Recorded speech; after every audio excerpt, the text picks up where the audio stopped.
Pakistan cricket के downfall का कारण सिर्फ वो मैच तो नहीं है, क्योंकि definitely there are other problems जो उनकी इंटरनल प्रॉब्लम्स हैं। जैसे मेरे हिसाब से Babar Azam has peaked. I don't see him coming back. सितंबर 10 और 11 की तारीखें इंडियन फैंस के लिए एक बहुत मेमोरेबल डे हैं और ये मार्क करती हैं एनिवर्सरी एक बहुत स्पेशल मैच की, जो सुपर 8 का मैच एशिया कप में इंडिया वर्सेस पाकिस्तान हुआ था, जिसमें इंडिया ने एक बहुत ज्यादा बड़ी डोमिनेंस दिखाई थी पाकिस्तान के ऊपर। उस दिन के बाद इंडियन फैंस को तो अपनी टीम पर बहुत भरोसा हो गया और यकीन हो गया कि डेफिनेटली ये टीम हमें जल्द ही वर्ल्ड कप जिताएगी, जो उस साल तो नहीं लेकिन इस साल उन्होंने जरूर जिता के दिखा दिया। लेकिन पाकिस्तानी फैंस के लिए एक बहुत डिसअपॉइंटिंग मैच रहा और उनकी टीम के लिए एक डाउनफॉल का लैंडमार्क साबित हुआ। यानी कि उस दिन के बाद से आज तक पाकिस्तान क्रिकेट उठ नहीं पाई। Hello and welcome to cricket favours everyone. आज हम बात कर रहे हैं पाकिस्तान क्रिकेट के डाउनफॉल की, जिसके बारे में आज सारी दुनिया बात कर रही है। क्या वो सौरव गांगुली हो, क्या केविन पीटरसन या अश्विन अन्ना, सबकी नजर में ये बात आ रही है कि पाकिस्तान आज की तारीख में हर टीम से, हर छोटी बड़ी टीम से हार चुका है। चाहे वो यूएसए से T20 वर्ल्ड कप में हारना हो या अफगानिस्तान से इंडिया वाले वर्ल्ड कप में 23 के वर्ल्ड कप में हारना हो, या फिर वेरी रिसेंटली अपने ही घर में बांग्लादेश के हाथों 2-0 व्हाइट वॉश होना हो टेस्ट मैच में, जो शायद कभी नहीं हुआ था इससे पहले।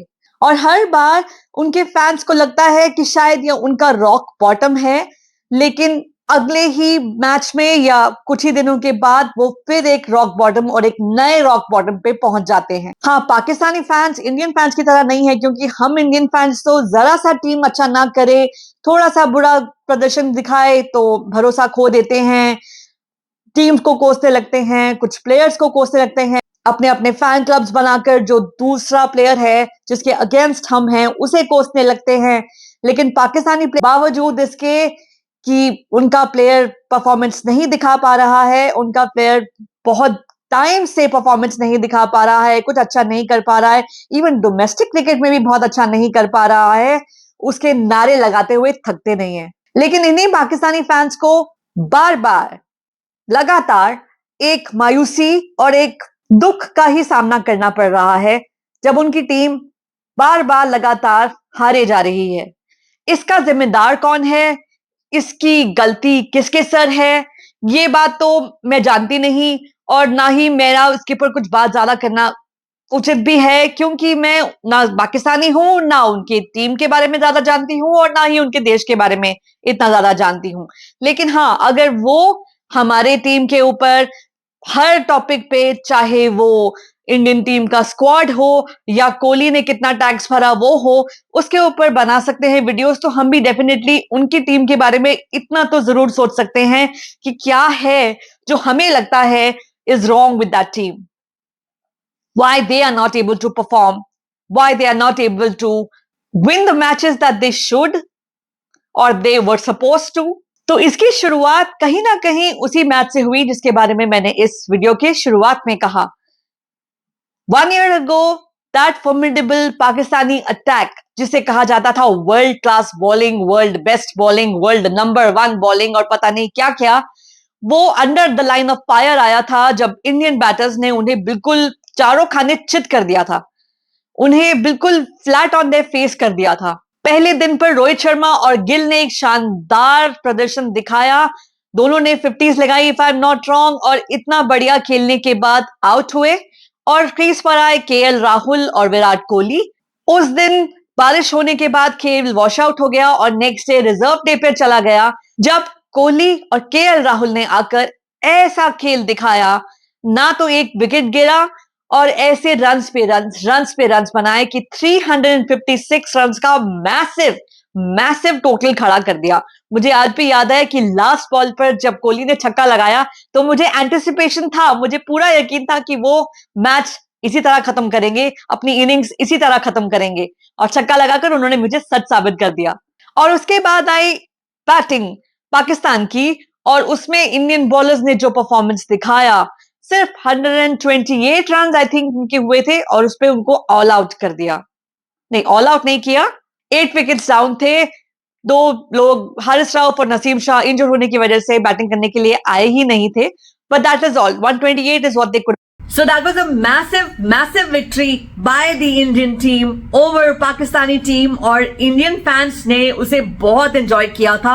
वहीं पाकिस्तानी फैंस obviously disappointed थे, लेकिन उसके बाद शुरू हुआ था डाउनफॉल ऑफ पाकिस्तानी क्रिकेट, क्योंकि इंडियन बैटर्स ने जिस तरह से बॉलर्स को, पाकिस्तानी बॉलर्स को जो उस समय तक world class bowlers, world number 1 bowling lineup etcetera कहलाए जाते थे, जिस तरह से उनको टेक ऑन किया था और जिस तरह से उनको पीट दिया था, उसके बाद दुनिया, जो क्रिकेट की दुनिया है, उसे समझ आ गया कि किस तरह इन बॉलर्स को हैंडल करना है, कि कैसे इन्हें take on from the get go करना है, और उसके बाद उनकी लाइन लेंथ खुद ही बिगड़ेगी और it will just get better for the batting team from there on. और यही सबने फॉलो किया।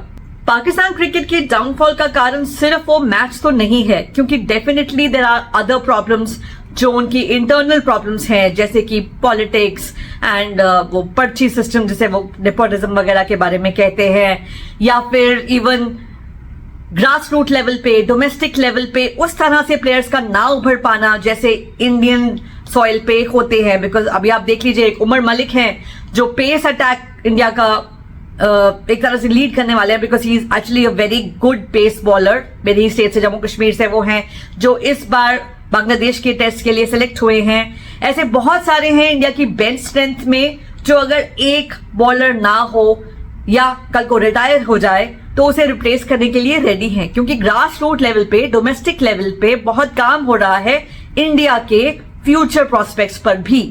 लेकिन पाकिस्तान में ऐसा नहीं है, और ये बात सुनी सुनाई है, ऑब्वियसली उन्हीं के यूट्यूबर्स वगैरह से हमें पता चलती है कि सच में उनके पास बेंच स्ट्रेंथ आज भी खिलाने को नहीं है, कि अगर उनका कोई एक प्लेयर इंजर भी हो जाए तो उसकी रिप्लेसमेंट भी उनके पास नहीं है, रिटायर तो दूर की बात है।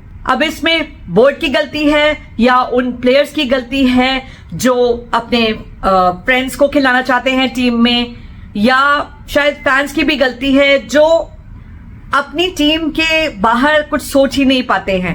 तो कहीं ना कहीं लॉयल होना अच्छी बात है, लेकिन अगर आप क्रिटिसाइज नहीं करेंगे अपने प्लेयर्स को, तो वो फायर जो उनके अंदर होगी अपने आप को प्रूव करने की, आपके सामने वो फायर खत्म हो जाएगी। तो फिर वो कुछ नया, कुछ चेंज, कुछ बेटर करने की कोशिश करेंगे ही नहीं, जो शायद आज आपकी टीम में एविडेंट है। बाबर आजम जब शुरुआत में आए थे तो मुझे भी लगा था कि शायद एक अच्छे बैट्समैन आए हैं from Pakistan, which is a rarity, क्योंकि उनकी फोकस जो है वो as a country, as a board bowling में ज्यादा होता है, बॉलर्स पे ज्यादा होता है। यहाँ पे एक बैट्समैन आए हैं जो वर्ल्ड क्लास बैट्समैन कहलाए जा सकते हैं। लेकिन बाबर आजम से गलती क्या हुई कि वो इतने बड़े स्टार बन गए that he did not reinvent himself, he did not evolve himself, he did not grow with the game. That is what you are suppose to do. आप हमेशा अपने आप को बेटर करते रहो तो ही आप गेम के साथ चल सकते हो and you can have a long career. So मेरे हिसाब से Babar Azam has peaked and he is no longer and can not be any longer the Babar Azam that he used to be. I am very sorry, मुझे पता है कि मेरी बातें बहुत बुरी लग रही होंगी अगर पाकिस्तानी लिसनर्स इसको सुन रहे हैं तो, लेकिन सच यही है कि he has peaked. Unless and until he again reinvents himself and brings about a completely changed Babar Azam and starts to, do something very special with himself, with his fitness, with his skill, I don't see him coming back. I don't see him doing anything big after this ever again. So yes, that's the harsh reality that you need to accept and move on from the losses that you have incurred and try to make a better team. और आप ऐसा कैसे कर सकते हैं? By criticizing your players, by not cheering them when you see them just because you see them, but actually telling them to do better, because अगर आप उन्हें criticize करोगे या boycott करोगे तो शायद उनके अंदर वो fire जागेगी जो कहेगी कि हमें अपनी टीम को, हमें अपने आप को बेटर करना होगा, अपने लोगों के लिए, अपनी कौम के लिए, जो फिर हमें वापस वैसा ही प्यार दे जो वो वंस अपॉन अ टाइम देते थे, और उस प्यार की भूख में शायद वो और अपने आप को बेटर कर पाए. I hope you like this video, and if you did, do subscribe to my channel and please like this video. Have a great day everyone. Bye bye.